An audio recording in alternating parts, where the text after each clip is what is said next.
So this is going to be an interesting what if, I guess. This is going to be my first high school DxD what if, and I haven't watched the show in a long time, so I apologize in advance if I get some of the information wrong. I'm rewatching the show as well to help with the info dump. Anyways, that's enough stalling. So, from the title, you all should already know this will be revolving around Issei being the reincarnation of Frieza. For the two of you who don't know who Frieza is, or haven't even heard of him, he was basically a galactic tyrant from Dragon Ball Z with an immense amount of power, and he barely ever trained in his life. In 4 months, he went from pretty much a planet buster to a whole universal buster, basically being able to fight against the likes of Goku, who was basically being trained by Whis at this point. So yeah, now that we've got that basic info out of the way, we can really start off this story. Now, Issei wasn't a normal child. He had naturally paler skin than the rest. His eyes were red and his hair white. The doctors diagnosed him with, I'm sorry if I pronounce this wrong, albinism, but in actuality, it went deeper than that. This was simply Issei taking on the physical characteristics first. Over the years, Issei developed to be a rather cocky but strong person. He hardly ever trained, but it wasn't like he ever really needed to. For some reason, he was just stronger than the rest of the children in his school. His cockiness made him a troublemaker within his schools. He always ended up somehow picking a fight with one of the older kids. Issei hardly ever lost though. The only times he ever lost were when he was jumped by multiple people within his school, around 10 to 15, and even then, they had to use weapons in order to completely take him down. Issei always boasted his strength. He saw himself as superior to most other kids and considered himself the king of every school he went to after he proved that he was the strongest there was. He dyed a patch of his hair purple when he was around 13. It became a very recognizable feature of his appearance. He wasn't scrawny by any means, but he wasn't all that buff either, rather lean. He didn't know why exactly, but ever since he was a little kid, he knew he was destined for greatness. He desired power. He liked to conquer. If he could, he'd take over the world, but he supposed he was thinking a bit too ahead, especially with where he stood in the world. Despite his superiority complex, he did make a couple of friends throughout the years. People that also feared him for his strength and tried to avoid getting on his bad side often. His closest friends, though, were major perverts. This was something they ended up bonding over throughout their time in middle and high school. With Issei's dominant spirit within each and every school they went to, they were able to get away with a lot more than they were in canon. No one would dare put a hand on those two in fear of facing Issei's wrath. Of course, when they reached high school, things began to change for the trio. It was a predominantly female school, so they didn't get into as many altercations as they used to. Some of the people that went to their middle school also followed them into high school. They told their stories regarding Issei, and this was enough to make many of the students wary of the white and purple-haired boy. There were still people who wanted to test if the stories were true, but in actuality, Issei was much stronger than what the stories depicted. Issei didn't show his pervertedness like Matsuda and Motohama, however you pronounce their names, Motohama. He was what you could say more of a closet pervert. He wouldn't go out and commit lecherous acts like his canon counterpart would. As a matter of fact, that was the only time people ever had the green light to teach his close friends a lesson.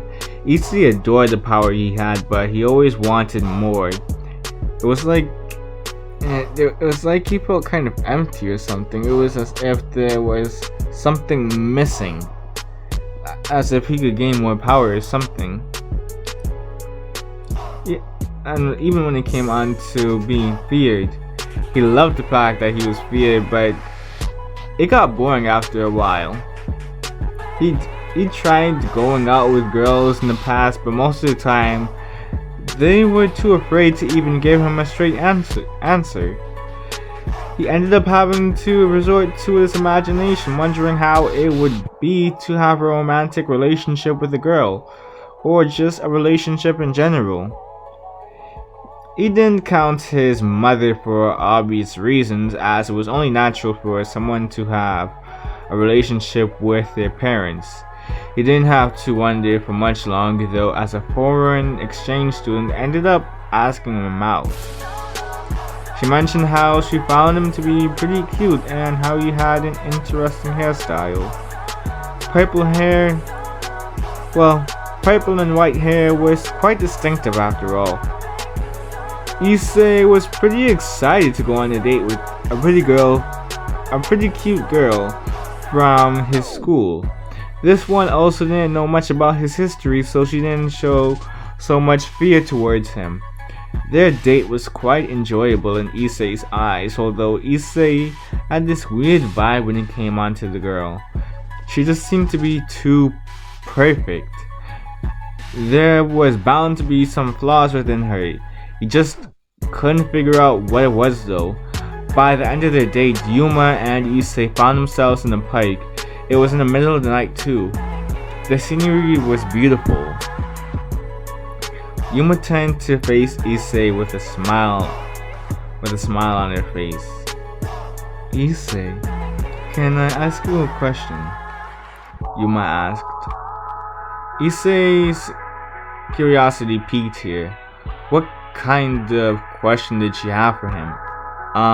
Sure, what is it? Yuma smiled wickedly at him. Would you die for me? She asked. Issei was quick to respond. I'm sorry, what was that? Before Issei could finish what he was saying, Yuma transformed into what appeared to be a fallen angel with the black wings and all. Well, she looked similar to how she already did before, but she gave off a completely different aura, and she wore a more questionable outfit now. I will not go into description about what she was wearing. She threw a spear of light at Issei, but he dodged it. He tried to run, as this was something he had no experience in. He didn't know what was going on really. This girl suddenly became a psychotic maniac trying to kill him. He didn't know what else besides to run. He wasn't about to fight her. He unfortunately wasn't fast enough though. A spear of light found its way within Issei's abdomen. He coughed up blood, but he stood. He refused to fall. He was Issei Hyodo after all. He turned around to face the one he once knew as Yuma and cursed her. She was impressed that he was still standing, but simply stabbed him with another spear of light. More blood came out of his mouth, and here he took a kneel. He looked down to his midsection and tried pulling out the spears of light, but he wasn't strong enough, and they burned. He was close to death now. He could feel his vision getting foggy. He was beginning to black out. He couldn't believe that out of all the ways he could have died, it had to be in such a disgraceful manner. He had so much he wanted to do. He wanted to make waves within this world they called Earth, but she had to mess it all up. He didn't know why, but his last thoughts were of two people. The first was a weird looking being with a reptilian tail. and purple plated armor covering parts of their pure white body. There was a dark aura coming off of them, but it felt familiar at the same time. He also thought back to Ria's grandmother for some reason, the absolute most beautiful girl he'd ever seen. He wanted her to be by his side as he ruled the world, but that would only ever be a fading dream of a dead man. As he was about to shut his eyes for the last time in his lifetime, that weird person got closer to Issei's line of vision. They shook their head at Issei and focused a ball of energy on him. He thought this was all his imagination and didn't know what was going on. You are Lord Frieza's reincarnation. You don't get to die to someone so weak. Doing so would tarnish my name. Until now, you only had slivers of my strength, but I'll give you a decent fraction to end this plebeian. This man, who apparently went by the name Frieza, released a ball of energy at Issei. It didn't hurt though. It was warm but comfortable. He could feel himself getting stronger now. His vision began to clear up, but it was in a tint of red. He was still losing a lot of blood and needed medical attention, but he refused to let this overcooked turkey get away from here unscathed. He felt betrayal and rage. He wanted to erase this girl from the universe with all of the negative emotions he was feeling at that moment. His sacred gear manifested to Rainier. It looked like a regular old twice critical, a fairly common sacred gear that only doubled a person's strength for a short amount of time, hardly anything worthwhile. She didn't see Issei as much of a threat, but the sacred gear continued to evolve and become more dragon-like. His arm was mostly enveloped in the gauntlet now, and his fingers covered in what resembled dragon claws. He had 2 golden spikes and a large green jewel in the middle of the gauntlet. Rainier began to become fearful as she started to recognize the sacred gear. Boosted gear. She couldn't believe it. She continued to be in a state of disbelief as Issei ripped out the spears of light and threw them at her.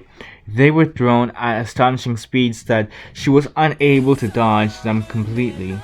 At best, she was able to avoid having them hit her most vital areas. She looked at Issei for a second, having a bit of a mental breakdown. She was unprepared for him to be so much of a threat to herself, especially when he was already knocking on death's door. She could hear his power multiplying every 10 seconds, and the body even began screaming. He yelled ferociously, and it sounded like a battle cry.